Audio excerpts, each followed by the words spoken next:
Magkasalubong ang mga kilay ni Kobe habang pinapaikot ang pasta gamit ang kanyang tinidor. Hindi niya alam kung saan ibabaling ang atensyon niya, sa pagkaing nasa harapan ba o ang magkasalubong na kilay ng kanyang lolo Leon. I told you, how many times naman di ba lolo? Hindi pa ako ready para mag-settle down. Inis na saad niya, saka walang gana na sinubo ang pasta. Umirap ang kanyang lolo Leon at marahas na tumayo sa lamesa, saka masama siyang tiningnan. Hindi niya alam kung ano ang gagawin niya sa mga oras na yon. Are you out of your mind, Kobe? Inuuna mo pa ang mga batang yun kaysa hanapin ang magiging asawa mo. That's absurd. Kapag ganyan ka pa rin hanggang sa susunod na buwan, ay sisiguraduhin ko talaga na hindi mo makukuha ang mana mo sa akin. Mahabang litanya ng kanyang lolo Leon. Saka siya iniwan sa lamesa. You can't do that to me, Lolo. Alam kong ako pa rin ang paborito mo sa mga apo mo. That's nonsense. Saan ako hahanap na mapapangasawa ko sa loob ng isang buwan? Pahabol na tanong niya sa Lolo Leon.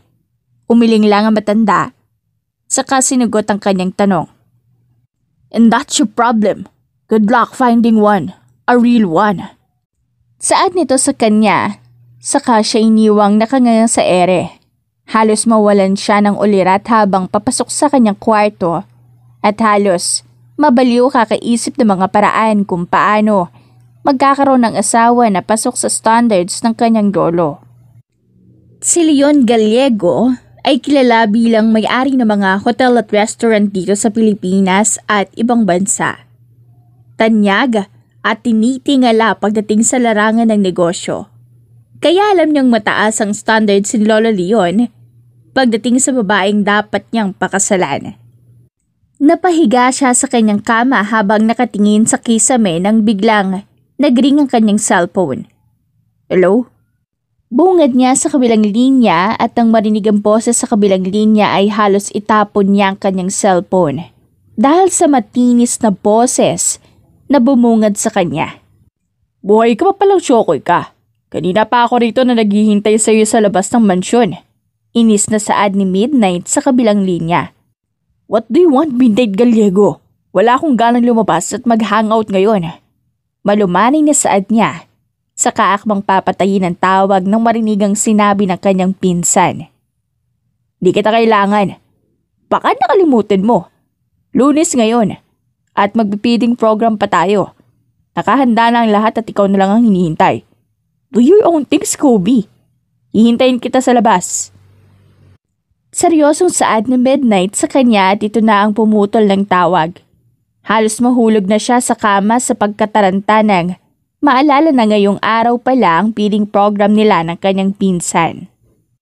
Madalas niya iyong gawin dahil hindi niya naaalam kung saan ibabaling ang pera niya sa bangko.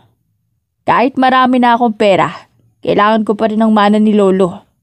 Pero saan ba ako maghahanap ng babaeng matino? Tanong niya sa sarili. At iyon ang naging laman ng kanyang isip habang nagsishower siya. Kaya nang matapos ang kanyang pagligo, ay hindi na siya nag-ayos pa. At nagsuot na lamang ng isang simpleng puting t-shirt at pants. Saka mabilis na bumaba ng mansyon at nasa beranda pa lang siya ay kitang-kita niya na ang pinsan niyang si Midnight habang nakatukod ang mga siko sa sasakyan. Sa feeding program ba talaga ang punta mo, Midnight? O sa isang board meeting? Talaga nakatuksido ka pa. Pangaasar niya saka mabilis na sumakay sa passenger seat. Ewan ko sa'yo.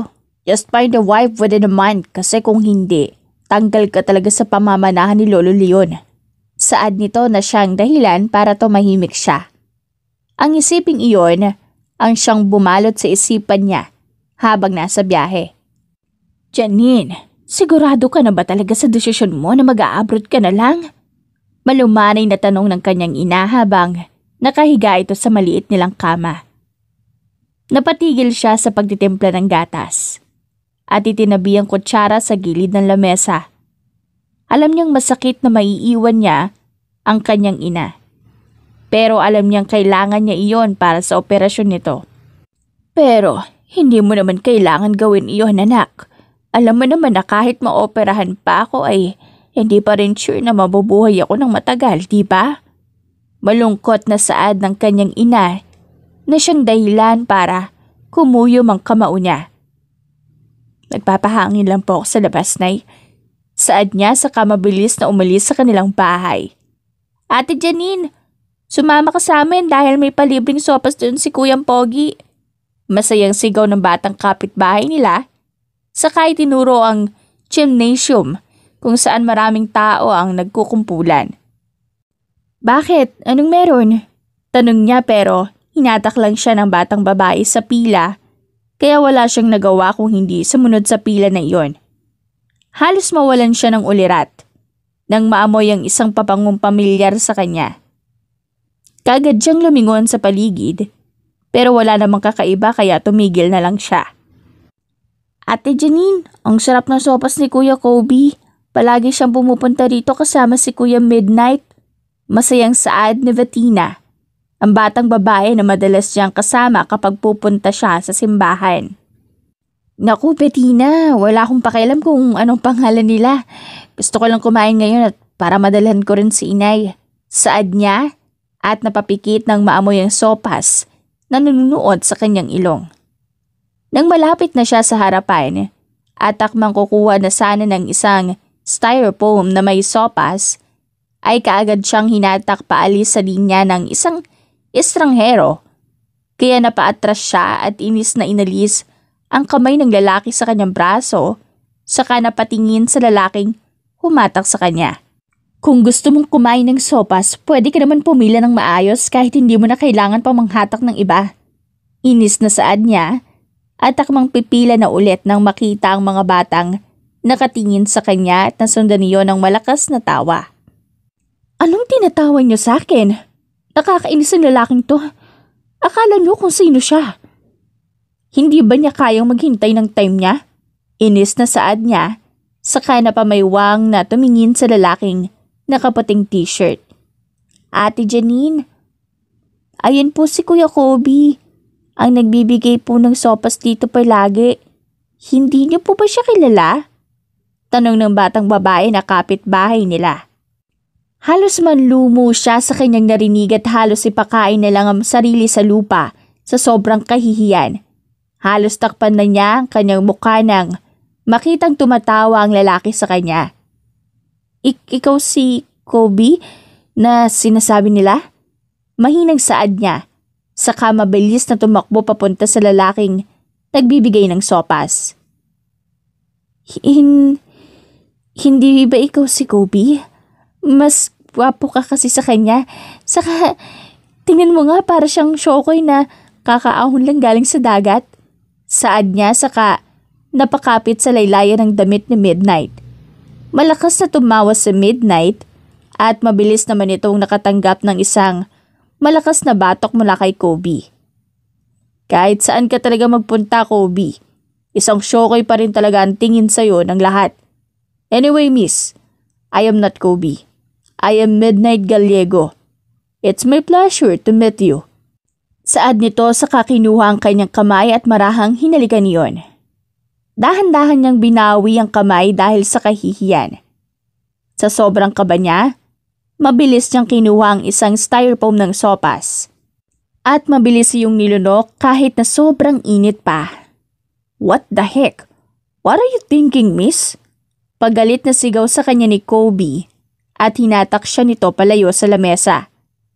Pinaupo siya nito sa isang upuan at saka tiningnan ng dila niya kung napaso ba or wala. Kinakabahan kasi ako sa kaibigan mo. Hindi ako sanay sa ganun. Diretsong saad niya saka mabilis na kinuha ang ice na nasa kamay ni Kobe. Huwag mo nalang pansinin si Midnight. Matinik talaga yun pagdating sa babae. What's your name? Tanong ng binata sa kanya. Isang tipid na ngiti ang kanyang binigay sa binata.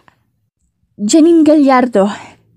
Tipid na saad niya saka sinubo ng dahin-dahan ng sopas na siyang dahilan para tumigil ang pagkalam ng sikmura niya.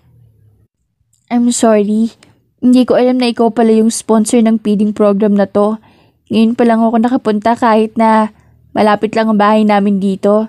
Saad niya saka Dahan-dahan na inilagay ang ice na ibinalot sa panyo sa kanyang bibig.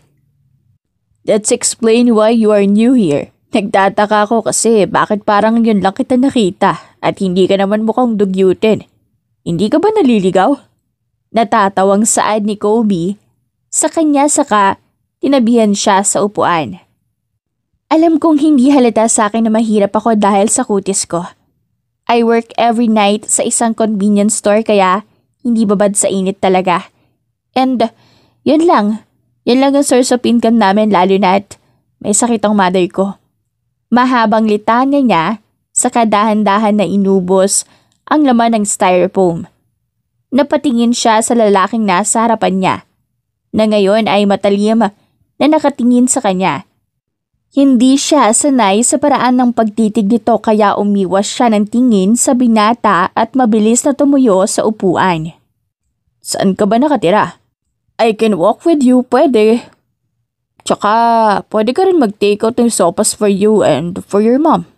Saad ni Kobe sa kanya na hindi man lang hinintay ang sasabihin niya at basta na lang kumuha ng sopas sa mahabang na mesa at kaagad na ibinigay sa kanya.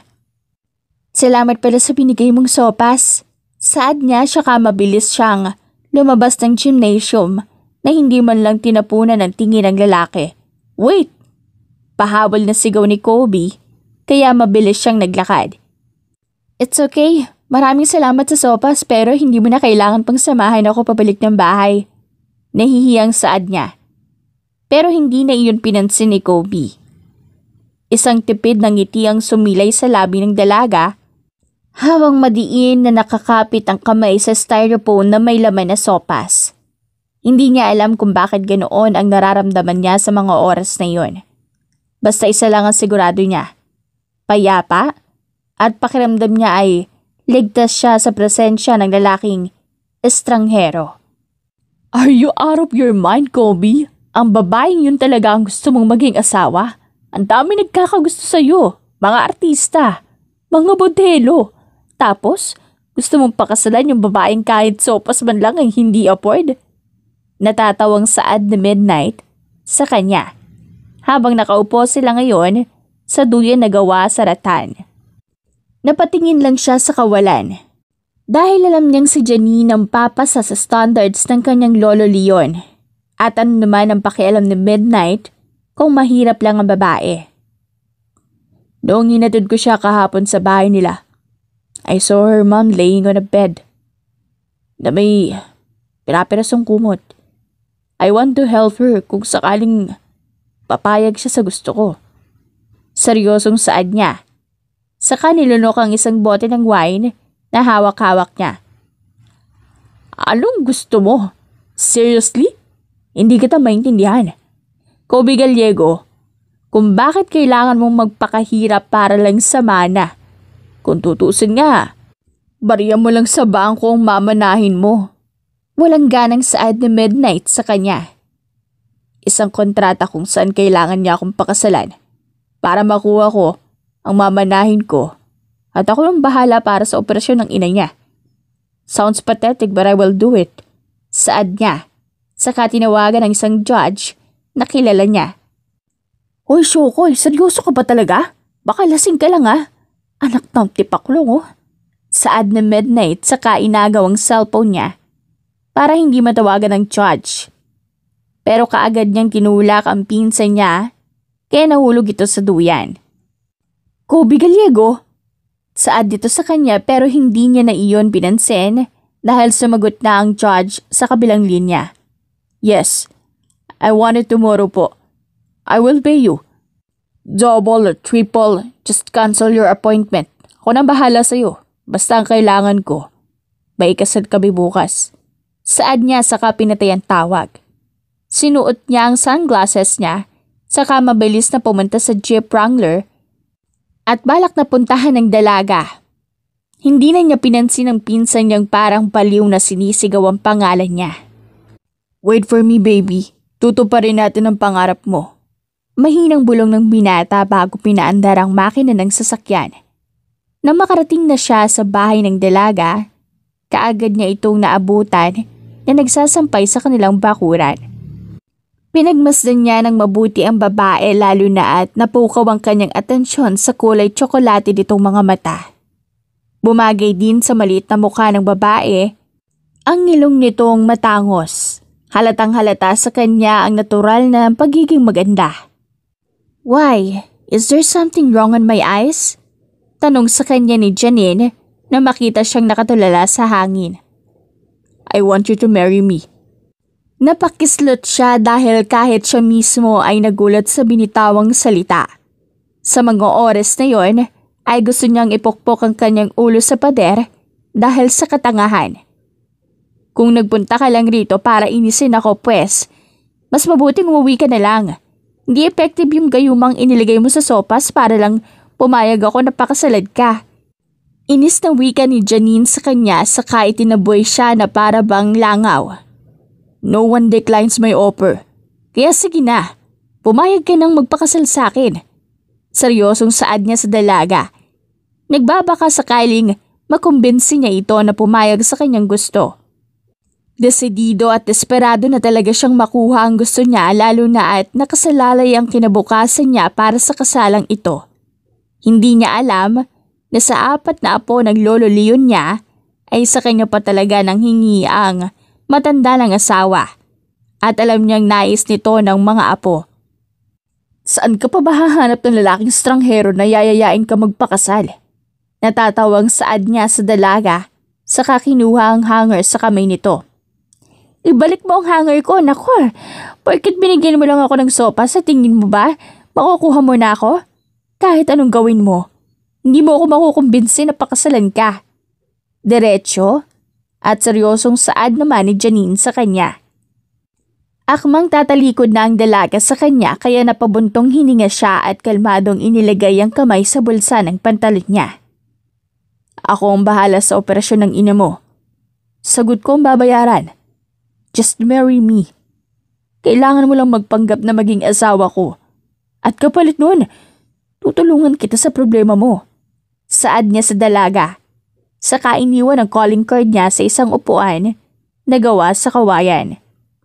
Hindi na niya hinintay pa ang dalaga at mabilis na siyang pubalik sa kanyang sasakyan at hinawakan ng dibdib dahil sa sobrang lakas ng tibok ng puso niya. Hindi niya alam kung bakit pero alam niyang mahuhulog din sa offer niya ang dalaga. "Kailangan ko na yata ibaling ang atensyon ko sa ibang bagay." Saad niya. Saka akmang tatawagan sa midnight nang makita ang dalaga na lumabas sa kanilang bahay. "Bakit ang ganda mo kahit sobrang simple ng tabit mo?" Bulong na saad niya. Saka dahan-dahan na bumaba lang sa sasakyan niya at nilapitan ng dalaga na ngayon ay nakaayos na nadamit at nakaipit ang buhok gamit ang isang hair clamp. "Gusto ko sana samahan mo ako sa dalampasigan kung okay lang sa'yo, Kobe." Mahinang saad ng dalaga sa kanya kaya tumango lang siya. Kinuha niya ang susi ng sasakyan saka kinuha ang isang bag sa compartment kung saan may mga pagkain at inumin na palagi niyang daladala kahit saan pa man siya magpunta. "Hindi ko alam na may dagat pala rito. Madalas ka bang tumatambay rito?" Tanong niya sa dalaga nang ilang sandali pa ay nakarating na sila sa dalampasigan. Pero isang ngiti lang ang ginawad nito sa kanya. Tumingin lang ang dalaga at mabilis na tumakbo papunta sa dagat. Sinundan niya iyon ng tingin na ngayon ay para bang ibon na nakalaya pagkalipas ng maraming taon. Pinakiramdaman ni Janine ang bawat hampas ng alon sa mga paa niyang walang sapin. Ang puting duster niyang sumasayad sa buhangin ay tinatangay ng hangin na siyang nakapagpaalala sa kanya ng kanyang mapait na sitwasyon ngayon. Nagbabadya ang kalangitan ng uulan dahil sa makapal na alapaap na siyang lumukob sa buong paligid. Umiiling-iling lang ang dalaga. Binuka nito ang dalawang braso, saka tiningala ang langit. At ilang saglit pa ay unti-unting pumatak ang butil ng mga ulan hanggang sa mas lalong lumakas sa mga iyon. Sa gitna ng malalakas na kidlat at ulan, hindi nalintana ni Janine ang takot. Mas matindi ang bigat ng kanyang nararamdaman kaysa sa galit ng kalangitan. Hindi ko alam kung anong kasalanan ko para parusahan mo. I don't deserve this kind of life. Bakit ito ang buhay na binigay niyo sa akin? Sigaw niya habang pinakakawala ng hinanakit na matagal ng kinikimkim. Kasabay ng malakas na pagkitlat, isang mainit na yakap ang biglang bumalot sa kanya mula sa likuran. Doesn't mean ba na pumapayag ka na sa deal ko? I will help you, just pretend to be my wife. Bulong ni Kobe sa kanyang likuran. Sa halip na sumagot, humarap si Janine at isang tipid na halik sa pisngi ang kanyang iginawad. Hindi niya kailangan ipahayag ang kanyang desisyon. Ginawa niya ito hindi para sa sarili kundi para sa kanyang ina. Kailan ba ang kasal? Tanong niya saka mabilis na lumayo sa yakap ng binata. Bukas sana kung gusto mo. Gusto ko kapag bumalik na si Lolo Leon galing sa Canada, may pakilala na kita. Sagot ni Kobe dahilan upang mapaisip si Janine kung magugustuhan ba siya ng pamilya nito. Habang tumitila ang ulan, inalok ni Kobe na ipagluto sila. Ngunit agad itong tinanggihan ni Janine. You don't need to do that, you know? Alam mo naman na hindi sa lahat ng pagkakataon kailangan mo ako sanayin sa mga bagay-bagay tapos iiwan mo lang ako sa ere. Sagot niya, bago tuluyang naglakad pabalik sa kanilang bahay. Hindi niya pinansin ang tawag ng binata. Pilit na binabaliwala ang bumabagabag sa kanyang isipan. Ang hindi may paliwanag na init na nadama niya sa kabila ng malamig na ulan. Lumipas ang araw ngunit hindi maialis ni Kobe sa isip si Janine. Napabuntong hininga siya habang walang ganang nakaupo sa sopa. Iniisip kung bakit niya piniling pakasalan ang dalaga.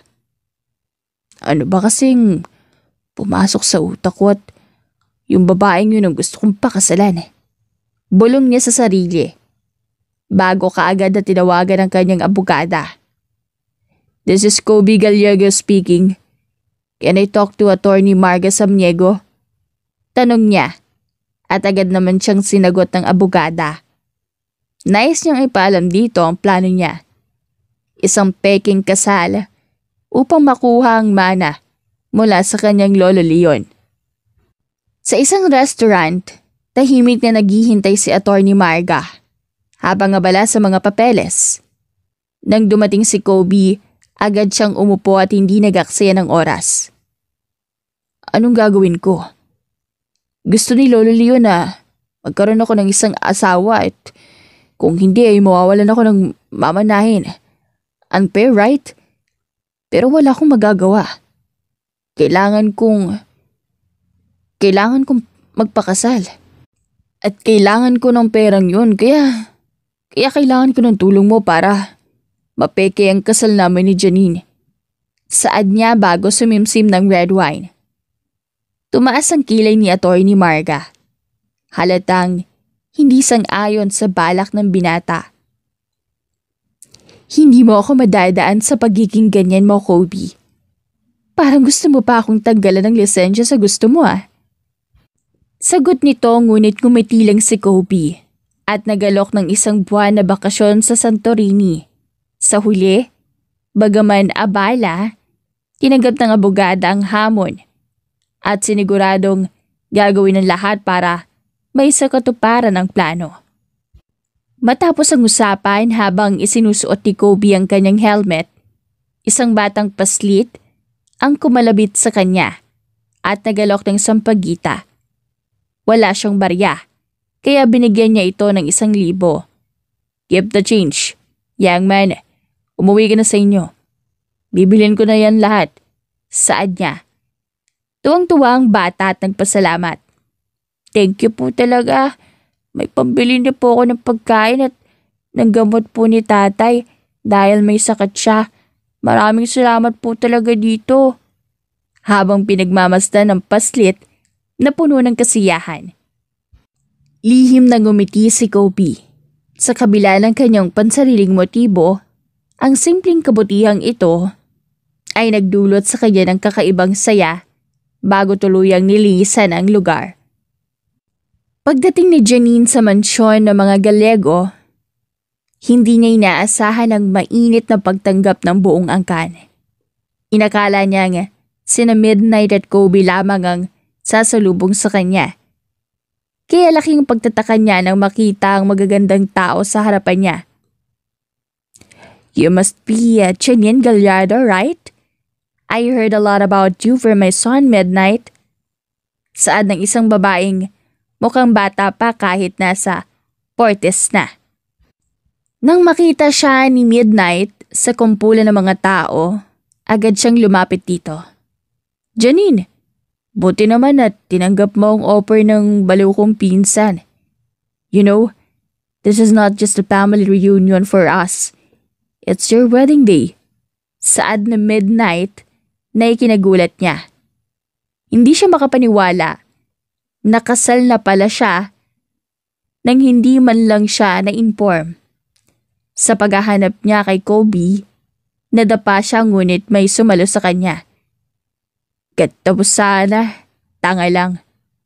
Bulong ng taong iyon at nang tingnan niya, si Kobe pala ito. Habang nakatayo sila sa balkonahe, ipaniliwanag ni Kobe ang kanilang kasunduan. "Bago yan, kailangan mo munang pirmahan ang kontratang ibibigay ng abogado ko mamaya. It's the contract between us. Tinawagan ko na rin ang kaibigan kong doktor. At siya na ang bahala sa operasyon ng ina mo. All you have to do right now is to pretend to be my wife. Are we clear, Gallardo?" Seryosong saad ni Kobe. Tumitig si Janine sa kanya at sinagot ito ng diretsyo. "Tumingin ka muna sa akin, Kobe. This is just a contract marriage at bawal tayong mahulog sa isa't isa. We don't love each other, Kobe. We just need each other." Aniya, bago siya lumapit at marahang hinalikan sa pisngi ang binata. Dahilan upang mapako ito sa kinatatayuan. "Janine, anong ginawa mo rito sa pinsan ko? Bakit parang robot na to at tanging naka-operate lang ay manatiling nakangiti?" Talong ni Midnight na ikinatawa ni Janine. Tumating si Lolo Leon mula sa Canada at agad siyang ipinakilala ni Kobe bilang asawa niya. Hindi siya makapaniwala sa sitwasyon. Lalo na nang makita ang respeto at paghanga ng pamilya kay Lolo Leon. "Paano ako magugustuhan ng Lolo Leon mo? Sa itsura pa lang niya, mukhang hindi siya tumatanggap ng babaeng galing sa mababang estado ng buhay." Bulong niya kay Kobe. Ngunit sa halip na sagutin siya, tinapik siya nito sa balikat at hinila papunta kay Lolo Leon. "So finally, at tumino ka na rin sa wakas. Ito na ba ang asawa mong si Janine Gallardo Gallego?" Tanong ng matanda. Habang papasok sila sa mansyon, nagtanong si Janine kay Kobe. "How did you do that? Akala ko ngayon lang ang kasal natin." Sagot naman ni Lolo Leon, "Buti naman at isang mabait at magandang babae ang napili mo para maging asawa, Kobe. Nagmana ka talaga sa akin." Habang pinag-uusapan nila ang peking kasal, biglang dumating si Midnight at nagbigay ng update. "You're really good actors, guys. Stop pretending in front of me. Mais kayong dalawa kung ayaw niyong mahuli. Anyway, Kobe, tumawag pala si Attorney Marga. Patapos na raw ang papeles na kailangan mo." Tumango lang si Kobe samantalang kinuha naman ni Janine ang isang mansanas at kinagat ito. "Ang peking kasal na ito ay only good for 2 years lang, Kobe. Pagkatapos nun, aalis ako sa buhay mo." Saad niya, saka siya tumalikod bago siya umalis. Muling nagpaalala si Kobe. "Pagkatapos ng araw na to, hindi mo ako makikita ng ilang buwan, Janine. Aalis ako. May kailangan akong gawin sa Russia. Nangakmang yayakapin siya ng binata. Marahan niya itong itinaboy. Dumating ang araw ng kasal. Isang engranding beach wedding na dinaluhan ng mga kasosyo sa negosyo at politiko. Habang naglalakad siya papunta sa altar, ramdam niya ang matinding kaba at takot. "Where's Kobe?" tanong niya. Ngunit agad siyang inalalayan ng kanyang ina. "Andito lang ako, iya." Saad nito. Pagdating sa harapan ng altar, tiningnan siya ni Kobe. "Alagaan mo siya, iho." Bili ng ina niya bago ibigay ang kamay niya sa binata. "Bakit ang lamig ng kamay mo, cupcake?" Bulong ni Kobe bago inakay siya paupo. Nang magsimula na ang seremonya, tinanong ng pari si Janine. "Ikaw babae, tinatanggap mo ba si lalaki upang maging kabiyak?" Opo, Father," sagot niya. Ngunit nang tanungin si Kobe, tila natigilan ito. Binitawan niya ang kamay ni Janine at tumingin sa kanyang pamilya. "Kahit mahal kita, Janine. Kahit ibuwis mo pa sa akin ang buhay mo.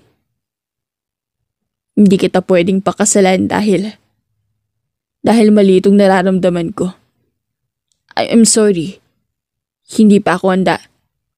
Isang malakas na sigaw ang bumagsak sa katahimikan. "Kobe Gallego!" Galit na sigaw ni Don Leon. Nagbabadya ang kalangitan na uulan dahil sa makapal na alapaap na siyang lumukob sa buong paligid. Sa bayan ng La Union na iyon ay malalakas at nakakatakot ang kidlat. Pero hindi niya iyon pinansin dahil sa mga oras na iyon ay nakatingin lang siya sa binata. Kasabay ng malakas na pagkidlat ay siyang pagbagsak niya sa lupa. Habang nakatingin sa binata na tumatakbo palayo sa kanya, sumakay ang binata sa yate at pinaharurot palayo sa lugar na iyon, palayo sa kanya. Masyadong mabilis ang pangyayari. Ang huli niya lang naramdaman ang pagpikit ng kanyang mga mata, kasabay ng pagtulo ng kanyang mga luha sa pisngi niya. "Natanggap mo ba ang wedding invitation na pinadala ni Lolo?" Bungad na tanong sa kanya ni Midnight sa kabilang linya. Napakislot siya dahil doon. Masyado siyang abala nitong mga nakaraang araw dahil patuloy pa rin siyang ginagampalan ng nakaraan. Ilang buwan na ang nakalipas nang mangyari ang araw na iyon. Pero para sa kanya, sariwa pa rin ang lahat. Invited ba si Janine sa kasal na yan?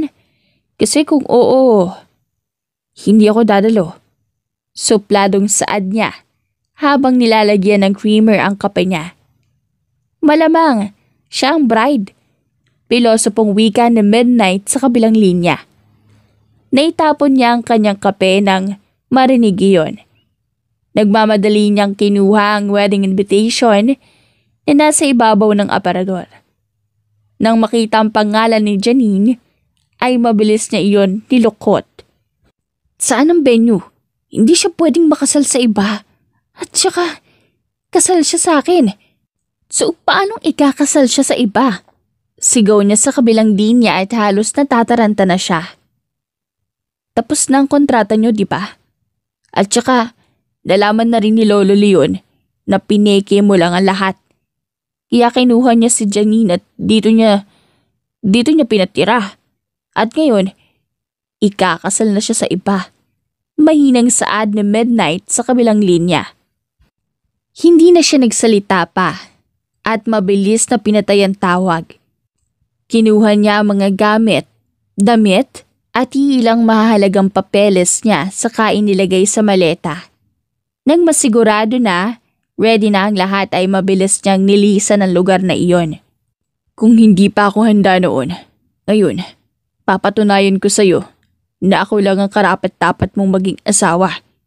Saad niya, saka sumampa sa kanyang yate. Sa kabilang dako naman ay inip na inip si Janine habang hinihintay na matapos ang kasal. Bakit mo ba naisip na ako ang isama mo dito midnight? Saad niya sa lalaking katabi niya na ngayon ay abala sa pagtitipa ng cellphone. Nasa unahan naman siya ni Lolo Leon at may isang matandang babae na hinaharap nito. Kasal ng isang pinsan nila Midnight at siya ang isinama nito para maging partner. Kasi gusto ko lang at saka may plano kami ni Lolo. Nangaasar na wika nito sa kanya at tumingin sa entrance ng simbahan. Sino bang hinihintay mo? Kanina ka pa tumitingin sa likuran. Inis ng wika niya. Nariyan na siya. Masayang saad ng binata sa kamay tinuro sa likuran. Ngunit nang marinig ang baritonong boses na iyon, galing sa likuran niya ay napatigil siya sa kanyang kinauupuan. Itigil ang kasal! Mabilis siyang lumingon sa likuran at nakita ang lalaking kay tagal niyang hinintay. Sobrang gulo ng mahabang buhok nito. May daladala rin nitong maleta. Mukhang hindi siya napansin ng binata dahil nakatuon lang ang atensyon nito sa bride, kung saan mabilis niya yung nilapitan. Akala ko ba? Ako lang ang papakasalin mo, Janine. And I told you, right? Pabalik ako para sa'yo. Bakit hindi mo ko hinintay? Saad niya, saka ibinaba ang belo ng babae. Namilog ang mga mata nito at napatingin sa mga bisita. What is the meaning of this, Lolo Leon? Akala ko ba si Jenny nang ikakasal? Where is she? Inilibot niya ang kanyang tingin sa buong paligid at nang makita ang babae na katabi ni Inigo ay mabilis siyang lumapit. Let's talk, woman. Seryosong saad nito at mabilis na kinaladkad ang babae palabas ng venue. Nang makarating sila sa isang maliit na garden sa labas ng simbahan, marahas itinabig ng dalaga ang kamay ng binata. Humalakip-kip siya at inirapan ng binata. What are you doing here? Bakit ka pa nagpakita pagkatapos ng ilang taon? Masungit na tanong ng dalaga. Tinignan niya mula ulo hanggang paa ang binata pero tanging ang buhok lang nito ang nagbago.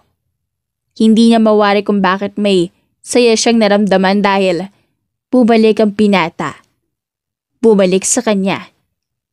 Let me explain first, Janine. I know I was wrong for running away from you. Alam kong sobrang torpe ko pagdating sa'yo. Hindi kita malapitan dati dahil ang sungit ng mukha mo. Natatakot din ako na baka i-reject mo lang ako. Babaero ako kung tawagin nila pero never akong nagkaroon ng seryosong relasyon. Mahabang litanya ni Kobe sa kanya. Umigot ang mga mata ng dalaga. At sa tingin mo ba? Paniniwalaan pa kita, ha? Pagkatapos ng mga nangyari, sa tingin mo ba? May tiwala pa ako sa'yo? Hindi ka titing na pagmamahal at respeto ko para sa'yo. Wala na. Upos na upos ako sa kahihintay sa'yo. Hindi ko naman ginusto na lumayo sa'yo.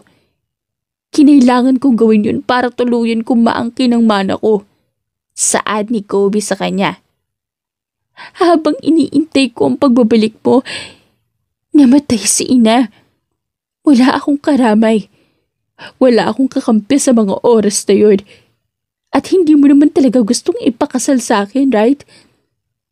Napilitan lang tayong dalawa na sumang-ayon dahil sa kagustuhan ni Lolo Leon. Dugtong pa nito. Tumalikod ang dalaga sa kanya. Saka pinahira ng luhang nag-uunahang tumulo sa kanyang pisngi. Nagulat siya nang maramdaman ang pagyakap ni Kobe galing sa likuran. Sana mapatawad mo ko sa pagtakbo ko sa iyo. Saad nito at mas lalo siyang niyakap ng mahigpit. I never blame you for running away. Naiintindihan ko naman. Hindi mo talaga ako bahal. Nangihinang saad ng dalaga saka kumawala sa yakap. Umalis siya pero sa ikatatlong hakbang niya palayo sa binata ay narinig ang pagsigaw nito. Hayaan mo kung ligawan kita. Kahit pahirapan mo ko. Lahat gagawin ko para sa'yo. You're my cupcake, my honey bunch. Ikaw lang ang babae sa buhay ko. Hindi na niya iyon pinansin dahil mabilis siyang tumakbo palayo sa venue na iyon. Agad niyang kinuha ang kanyang helmet at mabilis na sumampas sa kanyang superbike. Hindi alintana ang mahabang dress na sumasayad. Dahil sa mga oras na yon, gusto niya lang makaalis sa lugar na yon.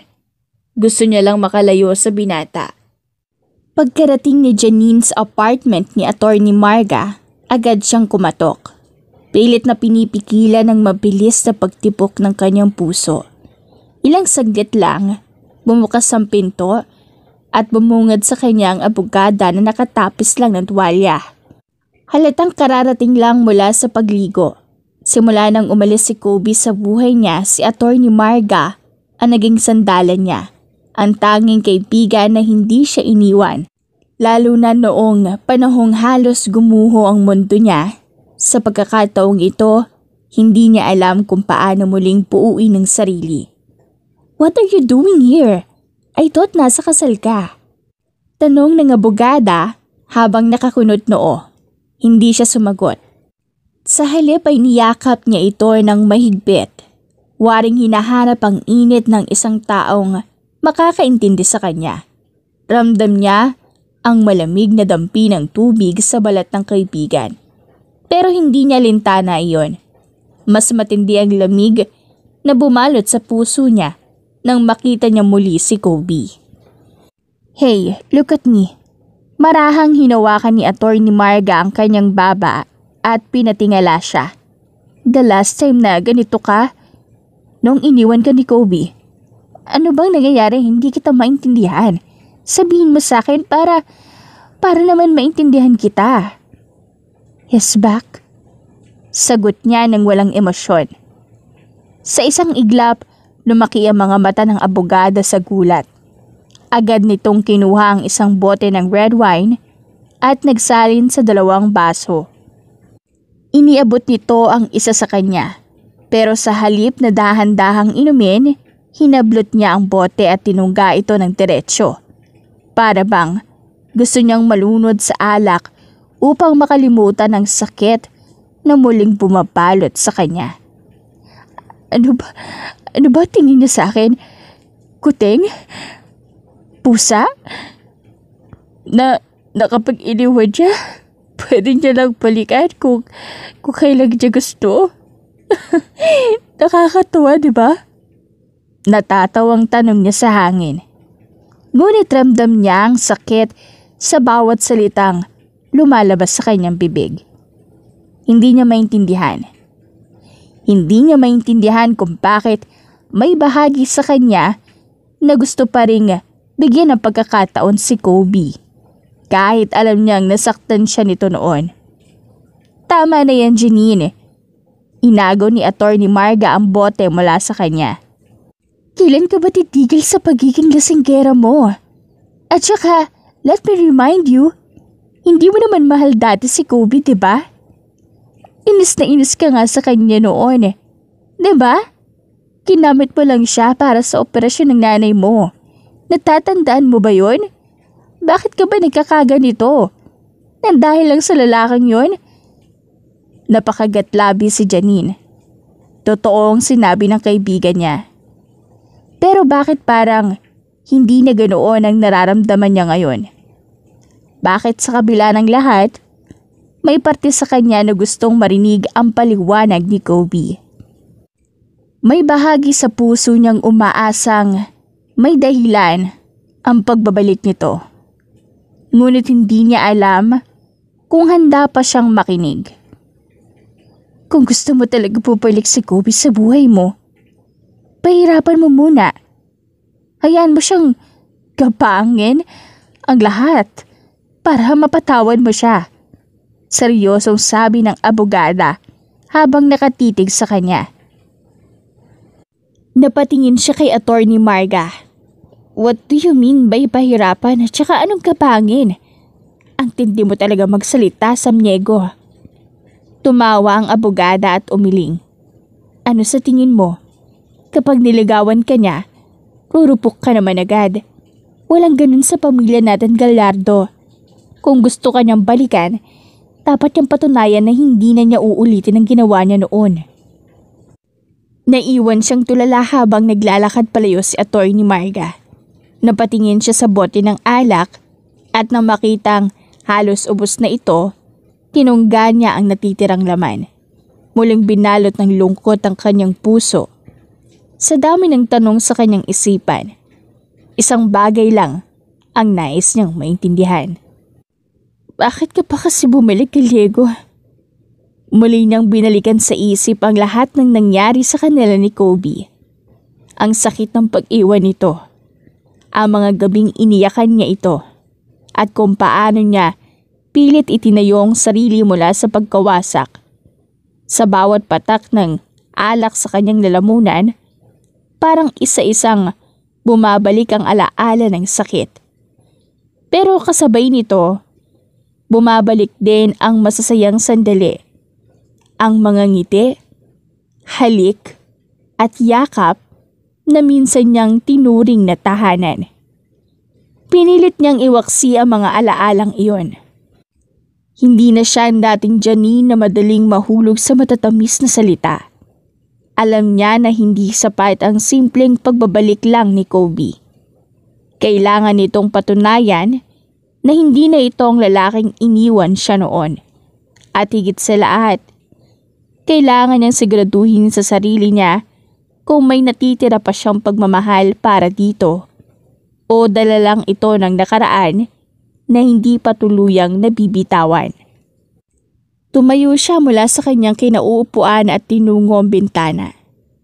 Tumingin siya sa malawak na kalangitan, waring naghahanap ng sagot sa kanyang puso. Kung talaga mahal mo pa ako, Kobe, mahina ng pulong sa hangin. Patunayan mo karapat-dapat ka sa pagmamahal ko. Sa ngayon, isang bagay lang ang sigurado siya.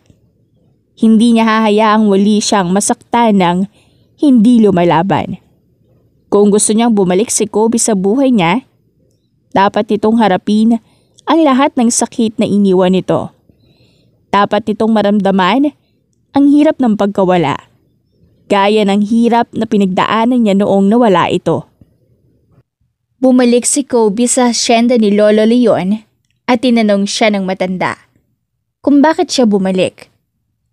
Ibinunyag ni Lolo Leon na sinundan ni Janine si Kobe papunta sa airport nang muntik pa itong mamatay dahil sa aksidente. Sinabi rin ni Lolo Leon kay Kobe na bagamat iniwasan niya si Janine noon, malaki ang apekto ng pag-alis niya sa dalaga.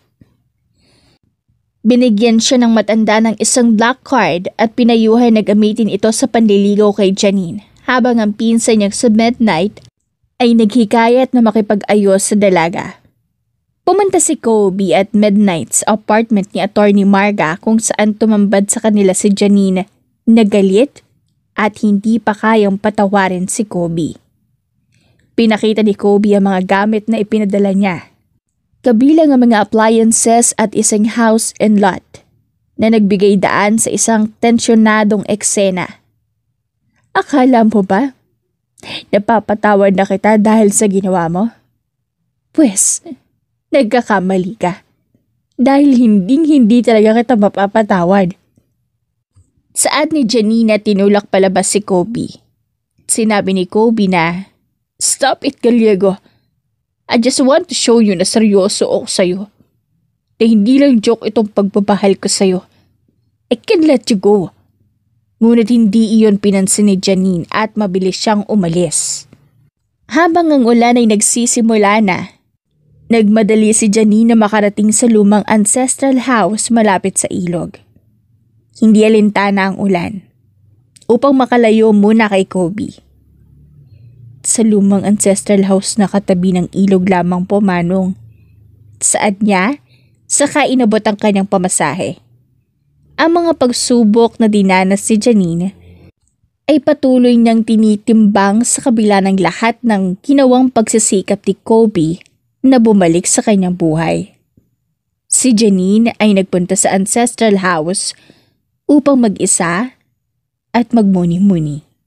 Ngunit biglang sumiklab ang apoy mula sa malapit na plantasyon ng abaka. Habang siya'y nagpapasensya at sinusubukang humingi ng tulong, narinig niyang tinatawag siya ni Kobe. "Janine Gallardo!" Sigaw ng binata kaya't ngumiti siya at nakaramdam ng aliw. Ngunit mabilis na siyang nawala ng malay. Nang magising siya sa ospital, pinagalitan siya ni Kobe dahil sa kanyang matigas na ulo at pride. Ngunit ipinakita ni Kobe ang kanyang malasakit sa pamamagitan ng pag-aalaga sa kanya. Habang nagpapagaling si Janine, ipinahayag ni Kobe ang kanyang seryosong pagmamahal at niyaya siya na magpakasal. "Will you marry me, Janine Gallardo?" Tanong ng binata at dahan-dahang tumango si Janine. Because I love you," sagot ni Kobe at ikinasal sila sa isang simpleng kasalan na puno ng pagmamahal. Naging matamis ang kanilang mga salitang palitan at nagsumpaan na hindi sila maghihiwalay. Si Janine na nagkakaroon ng bagong pananaw sa pagmamahal ay nagpapakita ng pasasalamat kay Kobe dahil sa pagbibigay nito sa kanya ng isang bagong pagkakataon. Samantala, ang pinsan ni Kobe na si Midnight ay nakaranas ng karma sa relasyon nito, kung saan tinakbuhan siya ng kanyang bride at isang bagong babae ang dumating para sa kanya. Habang nagkakaroon ng simpleng mga pagkatawa, si Kobe at Janine ay nagkaroon ng masayang relasyon, puno ng mga tawanan at pagmamahalan. Sa kasal, ang lahat ng kanilang paghihirap ay nagbunga ng isang magandang simula ng kanilang buhay bilang mag-asawa. "I love you, my Janine Gallardo Gallego," sinabi ni Kobe at nagbigay ng banayad na halik sa noo ng kanyang asawa. Habang abala sa pagbibake ng cookies, isang matamis at puno ng siglang tinig ang gumambala kay Janine. "Mami, kailan po tayo pupunta sa feeding program? Marami po akong hindi na ginagamit na laruan. Gusto kong ibigay sa mga bata," masayang sabi ni Dawn, ang kanyang bunsong anak. Punong-puno ng malasakit ang kanyang mga mata, na tila ba sa peak ng makatulong ngunit hindi katulad ng kanyang kapatid. Agad namang umismid si Dusk. "Bakit mo gustong pumunta ron, Dawn? Ang baho kaya ron. Tapos nakakainis pa mga batang nakatira doon," sagot nito na may halong inis at pangungutya. Mabilis na nagdilim ang mukha ni Janine. Isang matalim na tingin lamang ang kanyang ibinigay kay Dusk at agad nitong naramdaman ang bigat ng kanyang mga salita. "Huwag na huwag mong uulitin yan, Dusk. Naintindihan mo ba ako? Hindi madali ang buhay sa lugar na yon. Minsan isang mangkok ng sopas lang ang nagpapalakas sa kanila. Alam mo kung paano ko nalaman? Dahil dun ako nakilala ng daddy mo. Ng daddy Kobe ninyo," mariing saad niya. Pilit na ipinapaintindi sa anak ang kahalagahan ng pagtulong sa iba. "Kaya ngayon, mag-impake na kayo, pupunta tayo ron. At gusto kong makita niyong dalawa kung paano mabuhay ang ibang batang hindi kasing palad niyo." Habang abala sa paghahanda ng kanilang dadalhing pagkain at pasalubong, biglang lumapit si Kobe at marahang niyakap ang asawa mula sa likuran. "Bakit mukhang stress ang asawa ko? Pasaway ba mga bata?" Malambing nitong pulong sa kanya. Napailing si Janine at napabuntong hininga. "Ay, hindi lang yun. Kanina pa tumatawag si Marga pero hindi ko sinasagot. Ewan ko ba sa kaibigan kong yun pati sa pinsan mo. Mahal naman pala nila ang isa't isa pero ayaw pang umamin. Parang mga tanga." Pabirong reklamo niya habang patuloy na inaayos ang mga gamit. Napatawa si Kobe at hinaplos ang kanyang pisngi. "Hayaan mo na sila, ang mahalaga ha. Tayo, wala tayong tinatagong nararamdaman." Pagdating nila sa venue ng feeding program, agad na sinalubong sila ng masisiglang bata. "Ate Janine, Kuya Kobe, andito na pala kayo!" Sigaw ng isa sa mga bata, sabay takbo palapit sa kanila. Ang iba naman ay nagtatalon sa tuwa. habang ang ilan ay agad na lumapit sa kambal niyang anak. Napansin niyang si Don ay agad nakihalubilo, samantalang si Dusk ay tila nag-aalangan pa. Hinila ni Janine ang kamay ng anak at marahang pinisil ito. "Huwag kang matakot, anak. Sila mga kalaro ko noon. Mabubuti silang bata." Dahan-dahan tila lumuluwag ang pag-aalinlangan ni Dusk, habang si Don ay abala sa pagbibigay ng kanya mga laruan. Si Dusk naman ay tahimik na nagmamasid. Tila unti-unting nakikilala ang mundo noon ay hindi niya maunawaan. Hanggang sa isang batang lalaki ang lumapit sa kanya at inabot ang kanyang kamay. "Gusto mo bang maglaro?" tanong nito. Napatingin si Dusk kay Janine na tumango lamang sa kanya at sa unang pagkakataon, nakita niyang ngumiti ang kanyang anak at tinanggap ang paanyaya ng bata. Napabuntong hininga si Janine habang pinagmamasta ng kampal niyang tila nakahanap ng bagong mundo. Si Don, gaya ng inaasahan, ay agad na nakihalubilo at naging kaibigan ng mga bata. Ngunit ang mas ikinagulat niya ay si Dusk. Ang anak niyang noon ay may pag-aalinlangan sa lugar na ito, ngayon ay masiglang nakikipaghabulan sa mga bagong kakilala. Isang matamis na ngiti ang gumuhit sa kanyang labi. Sa sandaling iyon, alam niyang may natutunan ang kanyang anak na hindi hadlang ang estado sa buhay upang makahanap ng tunay na kaibigan. Habang ninanamnamang mainit na sopas, naramdaman niya ang mahinang paghawak ni Kobe sa kanyang kamay. "Alam mo, di ko akalaing babalik tayo rito ng ganito kasaya." Mahina nitong sabi. Nilungon niya ang asawa at nakita ang sinseridad sa mga mata nito. Totoo naman, dati-rati ang lugar na ito ang saksi sa kanilang paghihirap. Ngayon, bumalik sila hindi upang mangailangan, kundi upang magbigay. Napahigpit ang hawak niya sa kamay ni Kobe. Tanda ng kanyang pasasalamat sa lalaking nagbigay sa kanya ng panibagong simula. Maya-maya ay lumapit sa kanila ang isang batang babae. May hawak na munting papel na tila sinulat gamit ang lapis na paubos na ang tinta. "Ate Janine, Kuya Kobe, para po sa inyo." Anang bata sabay abot ng papel. Nang buksan nila ito, bumungad ang mga simpleng salita. Bumihag sa kanilang puso. "Salamat po sa pagmamahal." Napatingin si Janine kay Kobe at sabay silang napangiti. Sa isang munting sulat, naunawaan nilang ang kabutihang loob ay hindi nasusukat sa material na bagay, kundi sa pusong handang magmahal. Habang lumulubog ang araw, alam ni Janine na hindi rito nagtatapos ang kanilang kwento. Hindi lang ito simpleng feeding program. Ito ay isang paalala na minsan, ang pagbibigay ay hindi lang tungkol sa kung ano ang kaya mong ipamigay, kundi kung paano mo ipaparamdam sa iba na sila ay mahalaga. At sa araw na ito, natutunan ni Dusk, ni Don, at maging ni Janine at Kobe na ang tunay na yaman ay hindi nakikita sa kayamanan, kundi sa pusong marunong magmahal. Wakas.